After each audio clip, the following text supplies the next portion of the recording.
né? E hoje nós vamos finalizar o 4 e vamos também já entrar mais ou menos na metade do capítulo 5, porque é um movimento só que está acontecendo ali, mas a gente vê na semana passada que a gente finaliza Pedro ali cheio do Espírito Santo, lembram disso?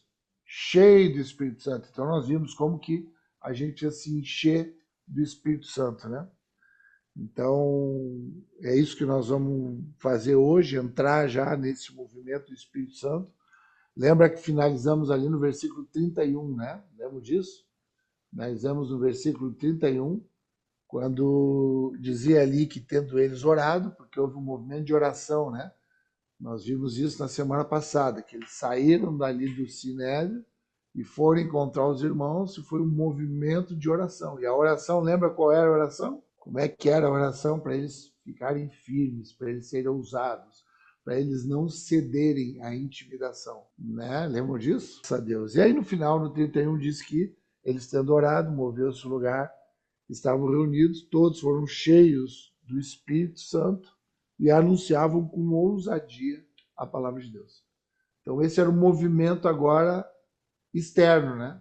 Então nós vimos um movimento externo. Então escreve hoje aí que no módulo de hoje nós vamos ver um movimento interno do Espírito Santo. Movimento interno, movimento para dentro do Espírito. Então nós vimos aqui um movimento para fora, né? Então aquela cura, um sinal, uma maravilha, é um movimento para fora, para que alguns creiam e a maioria faça o quê? Persiga. Então hoje é um movimento para dentro, um movimento íntimo, um movimento interno, um movimento dentro da igreja. Aqui já a gente vai ver o primeiro colapso da igreja. A gente vai ver um movimento dentro da igreja e como a gente precisa desmistificar, tirar os paradoxos, né, uma quebra paradoxal de algumas ideias infantis e positivistas que a gente tem. Como, por exemplo, bom, agora eu me converti, vai dar tudo certo. Agora eu me converti, vou prosperar. Agora eu me converti, todo mundo vai ser curado. Agora eu me converti, não. Não é assim. Vai haver sucessos, vai haver curas, vai haver milagres, mas vai haver também alguns movimentos que a gente precisa compreender também como justiça de Deus para a gente poder interpretar o que ele vai querer ensinar esse movimento. Amém, irmãos? Estamos juntos até aqui? Graças a Deus. Então, que nós temos a narrativa. Vou dar uma chance para o Ederson fazer uma pergunta bem fácil para o Edson se recuperar. Amém, Edson? Abre aí o teu áudio aí, Edson, para os teus colegas aqui já te ouvirem. Preparado? Pergunta, eu entendo que é fácil essa pergunta aí, mas vamos ver. Quem é o autor do livro de Atos dos Apóstolos? Aquele barulhinho de mistério. Quem é o autor do livro de Atos dos Apóstolos? Ah, Quem? Lucas? Muito bem.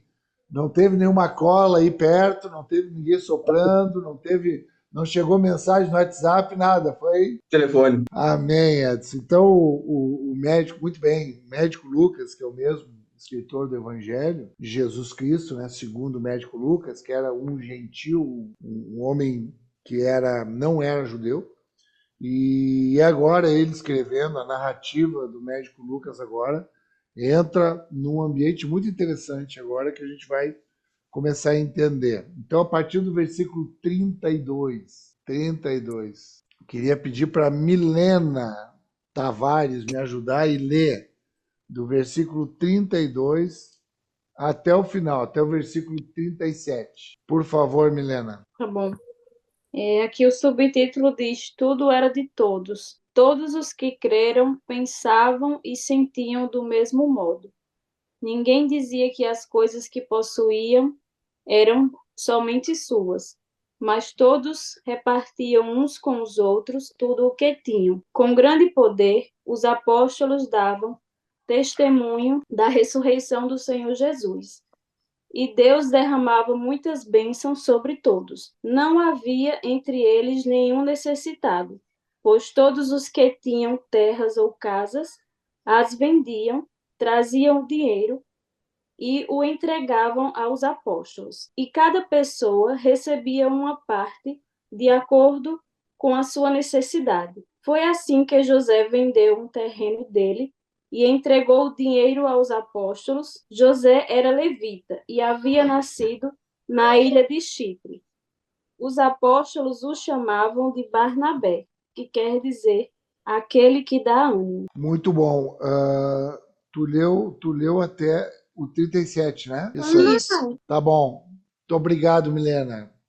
Queridos, eu queria que você escrevesse agora aí, embaixo desse subtítulo que nós já estávamos registrando, coloca aí expressão de uma graça abundante. Coloca aí expressão de uma graça abundante. Então, a expressão da graça, porque a graça, né, às vezes ela se torna meio subjetiva para a gente, como outras virtudes de Deus, né, que a gente passa a ser subjetiva.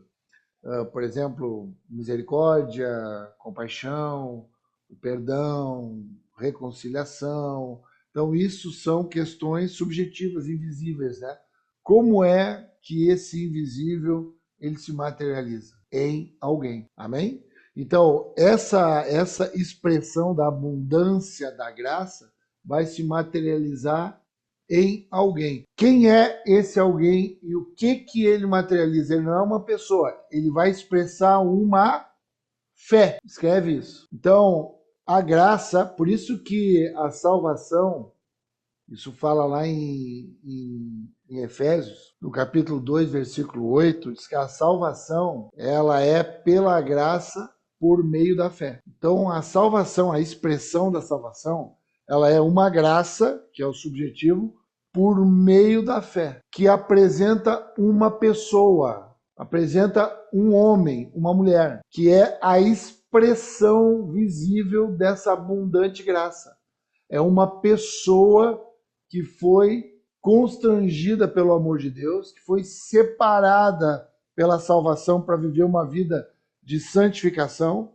O que é uma vida de santificação? É alguém que agora tem uma fé que ela vai evoluindo e vai apresentando essa graça abundante para as pessoas. Então essa é a expressão. Qual é a expressão que a gente vai ver aqui agora? Em qual pessoa? Barnabé. Então agora a gente vai finalizar o capítulo 4 falando dessa expressão da graça de Deus, que é uma expressão por meio de alguém que tem fé movida, aperfeiçoada dentro de si, pela graça, na salvação, e agora ela vai apresentar condutas, decisões, escolhas. Amém, queridos?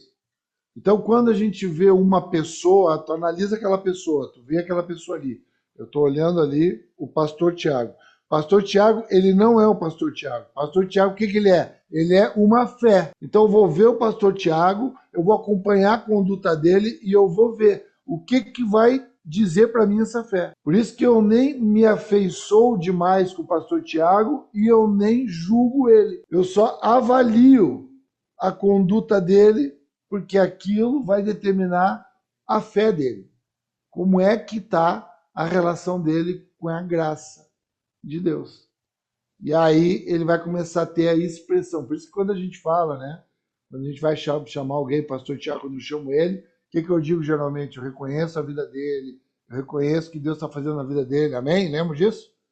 Quando eu falo, eu reconheço. Por quê? Porque eu reconheço uma fé que está na vida dele, naquele momento ali, e aquilo que eu já pude identificar. E que isso é transitório, isso pode mudar, tanto de um lado como do outro. Ou seja, alguém que apresenta uma expressão de fé pode, num outro momento, num outro dia, apresentar uma incredulidade completa a partir das suas ações, ainda que porque não é algo que alguém diz, é algo que alguém é. Por isso que ninguém é agora a pessoa, é uma fé que tem um nome ali para a gente poder saber mais ou menos o endereço ali, né, para a gente poder saber, mas a avaliação é da fé. Então a gente vai avaliar um homem hoje que é muito importante, um homem muito relevante, que é o Timóteo. Então o Timóteo, ele é um homem que ele tem um papel de preponderância no evangelho neotestamentário, que é o Novo Testamento. Porque ele é um homem que aqui ele está se levantando, é a primeira expressão dele. Nós vamos ver muito ele nesse livro de Atos dos Apóstolos sobretudo depois no capítulo 11, a gente já vai ver um pouquinho, sobretudo a partir do capítulo 12. Por que que é a partir do capítulo 12, Eduardo, que nós vamos ver o Barnabé? O que que tem depois do capítulo 12? Qual é essa divisão que nós temos, que nós fizemos aqui, né, do livro de Atos? Do 1 ao 12 e depois do 12 ao 28. Vamos lá, do 1 ao 12, a expressão ali é mais Pedro à frente, e do 12 em diante é Paulo, isso? Muito bem, é isso mesmo. Então, até o capítulo 12, a gente vai ver muito Pedro sempre sendo usado. E depois a gente já vai ver ali a conversão do Paulo no capítulo 9, e depois a gente vai vendo a ação dele até o final, até o capítulo 28. Então, por que que o Barnabé aparece a partir do capítulo 11, ali já peço um pouquinho, mais o 12, o 13?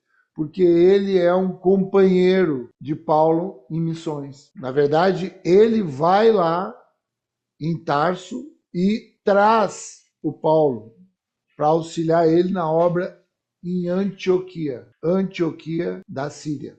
Pode anotar isso, é importante. Porque a igreja de Antioquia da Síria é uma igreja que há uma conversão em massa, há um movimento de Deus ali, se torna uma igreja muito importante.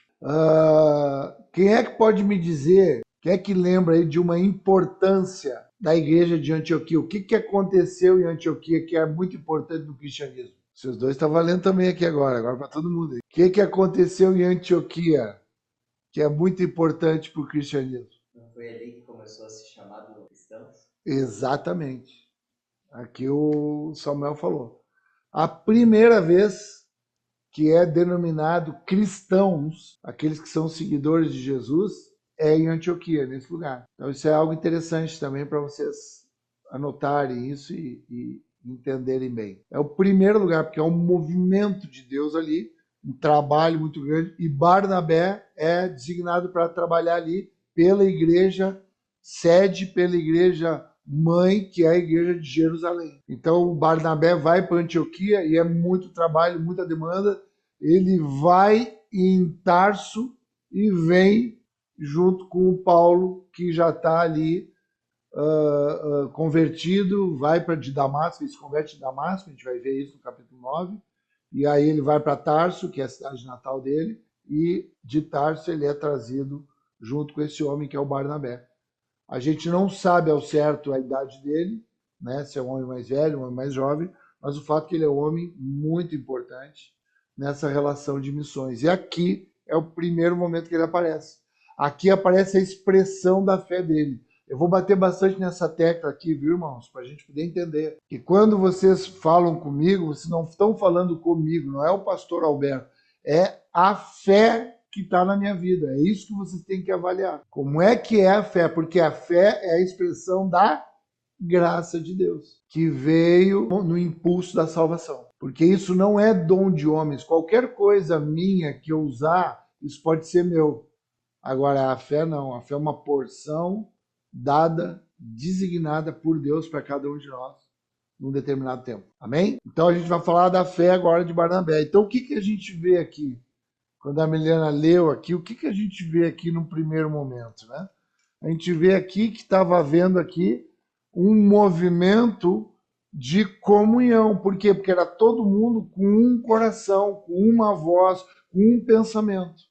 Então aqui era no começo aqui desse ambiente que essas pessoas que são salvas, que essas pessoas que passam a se tornar expressão da graça a partir da fé, no desenvolvimento de quê? Do amor, porque é Deus que nos amou primeiro. Então, e o amor, ele é a expressão de entrega. O amor não é romantismo. O amor é entrega, é a expressão de Deus conosco. Por isso que lá em João 3,16, o que que diz? Né? Quem sabe o versículo mais conhecido da Bíblia, né? Para aqueles que são mais familiarizados com ela. Que Deus amou o mundo de uma tal maneira, de um tamanho, de uma grandeza, que entregou, que ofertou o seu único e melhor filho, porque ele não tinha pecado, Jesus, para que todo aquele que nele crê, por isso que a fé é olhar para ele, por isso que lá em Hebreus diz olhando firmemente para Jesus, que é o autor e consumador de quê? Da nossa fé. Hebreus 12. Porque daí, entregando Jesus, que era o unigênito, para todo aquele que nele crê, não pereça, mas tenha a vida eterna. Então, para todo aquele que nele crê, para todo aquele que agora recebendo salvação, que vem pela graça através da fé, começa a entender esse amor, essa entrega incompreensível só para quem tem essa fé iluminada e despertada pelo céu, começa a compreender agora essa expressão de amor. Então, essa é a salvação. Por isso que é o aperfeiçoamento do amor. Nós não conhecemos, nós não conhecíamos, não tem como conhecer o amor antes de Jesus, porque é Jesus que é a expressão do amor de Deus. Por isso que ele nos amou primeiro. Quando diz que ele nos amou primeiro, quer dizer que ele se revelou para nós na expressão do amor incondicional. Porque ele entrega o Filho perfeito, escreve isso que eu acho que é importante também. Ele entrega o Filho perfeito para poder gerar muitos filhos imperfeitos. Aleluia! Por isso que a gente não tem que se preocupar com a perfeição no sentido de fazer as coisas certas. Por quê? Porque o que não tem no reino de Deus? Erro e perda. Por isso que não se preocupe em fazer as coisas certas, porque Deus mesmo não quis fazer assim. Eram duas coisas que Deus não quis. Escreve isso também. Ele não quis ter um filho perfeito, porque senão Jesus não tinha morrido, para gerar um monte de imperfeito. E ele não quis também ter um filho só para ele. Ele não quis ter um filho único. Amém, irmãos? Por isso que a gente não pode querer ter um filho só. Não estou falando isso biologicamente, né? Biologicamente também. Mas tem que ter vários filhos. Porque é esse é o padrão de pensamento do nosso Pai. Ter vários filhos e poder entregar todos eles. É assim que Deus faz, é assim que Deus ama o mundo. Amém, irmãos? Então essa é a expressão que a gente vai ver agora. Então o que isso foi gerando? Foi gerando agora esses vários filhos despertados que estão juntos. Tem um só pensamento, uma só alma. E isso era tão forte que veio a primeira expressão desse amor de Deus. Qual é a primeira expressão do amor? Se a entrega, a primeira expressão, é a oferta, a primeira expressão, então a renúncia é a primeira expressão. Então essa oferta, essa renúncia, e aí a gente vê um movimento do Espírito Santo agora, que as pessoas, todas elas, vendo aquele ambiente, vendo aquele testemunho de ressurreição, vendo os apóstolos que tinham convivido com Jesus e aquele testemunho de que Jesus tinha ressuscitado, tinha aparecido para eles, e que também agora haviam sinais, haviam prodígios, haviam maravilhas, havia um despertamento espetacular, extraordinário. Então isso gerou temor no coração de muita gente. E essa fé ia sendo trabalhada, e essa fé ia sendo aperfeiçoada, e eles iam renunciando, e eles iam entendendo que eles não precisavam de mais nada que não fosse a comunhão. Então eles iam gerando um ambiente socioeconômico que ele fosse mais justo, que ninguém tivesse falta de nada ali. E aí eles iam abrindo mão das suas coisas, iam entregando as suas coisas, até que aparece esse homem aí, que o nome dele é José. Ele se torna Barnabé depois desse momento aqui. Que daí tem o próprio Lucas, né? Ele traz aqui uma interpretação do nome dele, que fala filho da consolação, ou filho da exortação, porque é esse homem que dá essa expressão de entender. Então a fé dele se expressa agora. A fé dele é expressada nesse momento aqui. Amém, irmãos? Graças a Deus. Podemos avançar aqui, não temos nenhuma pergunta aqui, nenhum acréscimo aqui, tá tudo certo aqui. Depois a gente vai ver mais a vida dele. Eu só queria trazer, assim, uma expressão dessa fé mesmo que entrega, dessa fé que renuncia, entrega, confia, entrega ali para aquele ambiente ali, para a sustentabilidade daquele ambiente. Então é isso que acontece com a vida da igreja. Esse é a expressão, por isso que a expressão da oferta, do dízimo, do nosso serviço, da nossa entrega, é uma expressão da fé. Então a gente vê como é que a fé está na nossa vida. Quando a gente vai se entregando, porque a gente vai entendendo que aquele lugar é um lugar seguro, porque é o lugar de Deus, e a gente fica cheio de temor, e a gente não quer perder aquela oportunidade. Agora a gente vai entrar no capítulo 5, tá bom? Vamos avançar no capítulo 5 aqui. Eu queria pedir para quem aqui? Deixa eu ver quem é que eu vou pedir ajuda aqui. Esses alunos lindos aqui. Eu quero pedir lá para um menino aqui, o Omar, goleiro. Omar, lê aí o capítulo 5 agora, do versículo 1 até o versículo 16, por gentileza. Amém, pastor. Mais um certo varão, chamado Ananias, com Safira, sua mulher, vendeu uma propriedade e reteve parte do preço.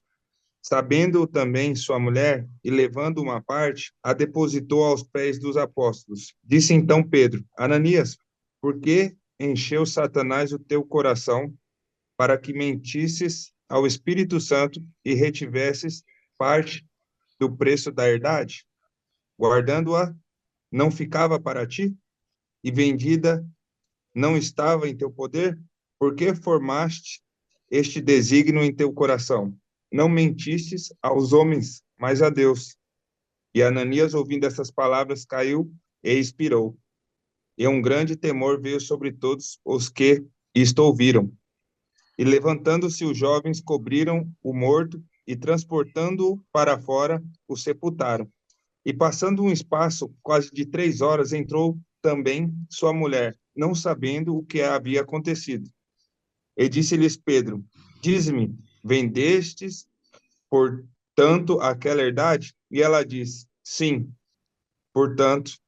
Então Pedro lhe disse: porque é que entre vos concertastes para tentar o Espírito do Senhor? Eis aí à porta os pés dos que sepultaram o teu marido, e também te levarão a ti. E logo caiu aos seus pés e expirou. E, entrando os jovens, acharam-na morta e sepultaram junto do seu marido. E houve um grande temor em toda a igreja e todos os que ouviram estas coisas. E muitos sinais e prodígios eram feitos entre o povo pelas mãos dos apóstolos. E estavam todos unanimamente no alpendre de Salomão. Quanto aos outros, ninguém ousava juntar-se com eles, mas o povo tinha-os em grande estima. E a multidão dos que criam no Senhor, tanto homens como mulheres, crescia cada vez mais. De sorte que transportavam os enfermos para as ruas e os punham em leitos e camas e camilhas e em camilhas, perdão, para que ao menos a sombra de Pedro, quando este passasse, cobrisse alguns deles. E até das cidades circunvizinhas concorria muita gente a Jerusalém, conduzindo enfermos e atormentados de espíritos imundos, os quais todos eram curados. Amém, amém, Omar, muito obrigado. Queridos, agora a gente vê aqui uma expressão aqui que não é muito fácil de compreender. Do Espírito Santo. Que é uma ação do Espírito Santo, lembra que nós estamos falando nessa aula de hoje, dentro, né? É o endo, dentro da igreja. Então a gente vê ali Barnabé, essa expressão de fé, de renúncia, de entrega, o começo da caminhada dele, que leva ele depois aonde a gente vai ver. E agora a gente vê aqui no capítulo 5, essa palavra aqui, Deus deu algumas vezes para Milênio, me lembro, né, Milênio? Essa palavra aí, né? Várias vezes a gente conversou sobre ela, né? Deus dá para ti essa palavra aí algumas vezes, né? Então, o que que acontece? Agora a gente vê aqui um casal, aqui fala de um casal que está no mesmo movimento, que está dentro da igreja, que está ali andando, vendo as mesmas coisas, ouvindo as mesmas coisas, participando, pastor Tiago, de tudo que está acontecendo ali. Então, eles estão dentro dos cultos, eles estão juntos ali na comunhão. E há esse movimento, e eles entram nesse movimento, só que eles não têm uma ação sincera. E aí é interessante, porque primeiro vem esse homem e Deus revela aquilo para Pedro. Então aqui, alguns dons aqui acabam ficando revelados. Nós estudamos sobre os dons do Espírito Santo, né? Estudamos ele, eu acho que foi até na etapa mesmo, nós estudamos, não foi, Samuel, né? Aquela vez de Porto Alegre, com o college lá, não teve uma coisa assim? Acho que teve, né? É. E aí a gente vê alguns dons do Espírito Santo aqui aparecendo. Então aparece o dom aqui do discernimento de espírito, o dom de conhecimento, de revelação, revela aqui para Pedro, e Pedro sabe no espírito que aquele homem não está dizendo a verdade, não está sendo verdadeiro. E aí ele confronta aquele homem.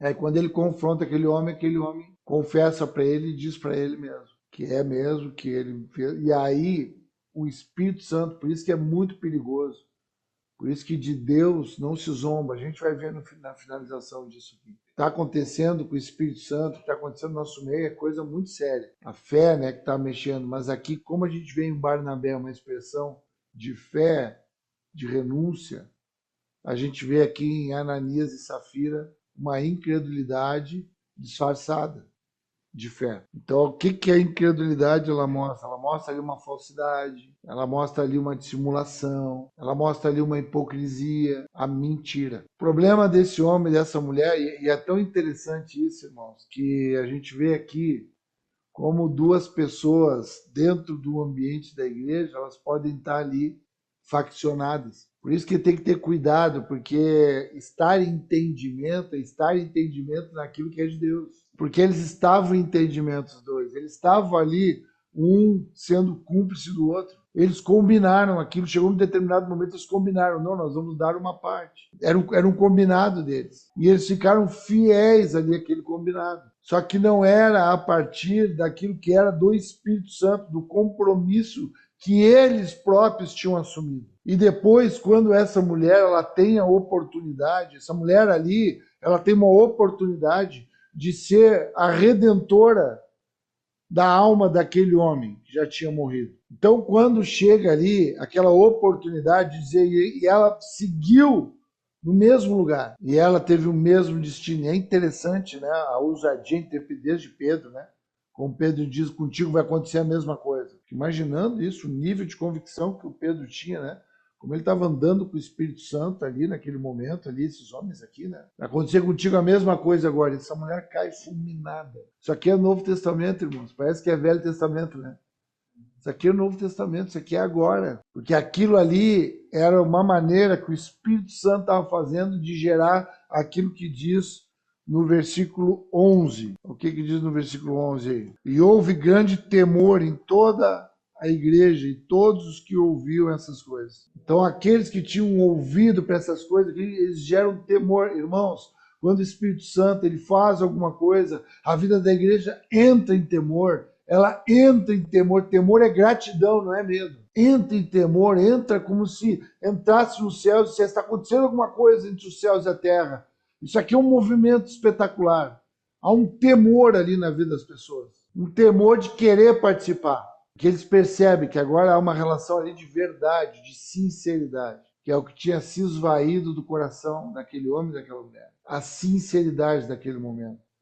Então hoje tem uma oração aqui também para nós que somos aqui da ETAP. Nós queremos ter sinceridade diante de Ti, Senhor, e diante dos irmãos. Quero ser sincero, quero ser honesto diante de Ti e diante dos irmãos. Em nome de Jesus. Em nome de Jesus. Sinceridade. A gente não está tendo sinceridade muitas vezes. E hoje Deus vai restaurar essa sinceridade do nosso coração. Esse andar em espírito e em verdade mesmo. Aquele homem e aquela mulher não fizeram isso. E ela teve oportunidade e ela não fez. Ela podia ser a redentora ali, porque às vezes a gente tem oportunidade. Por isso que não fica aliançado com ninguém na mentira.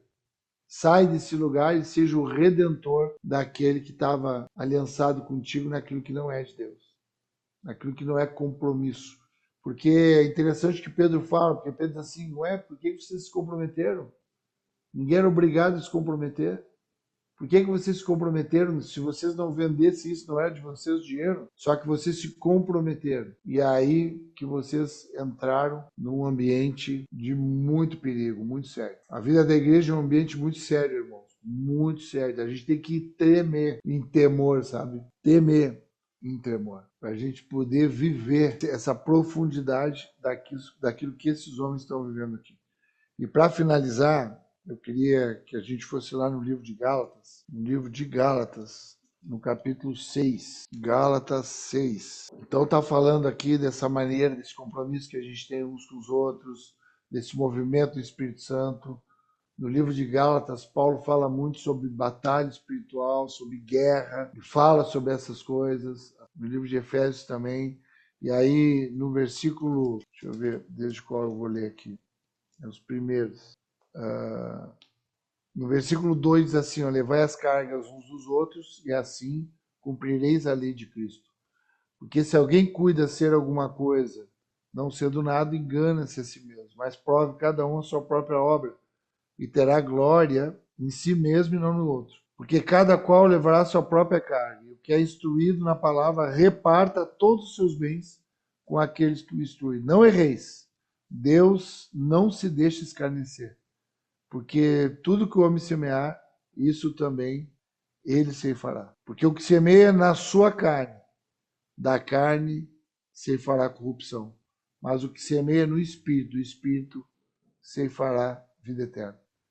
Então, de Deus não se escarnece, de Deus não se zomba. A gente está entrando num ambiente mesmo de temor, não é para a gente ter medo, pelo contrário, é um amor aperfeiçoado que vai lançar fora todo medo.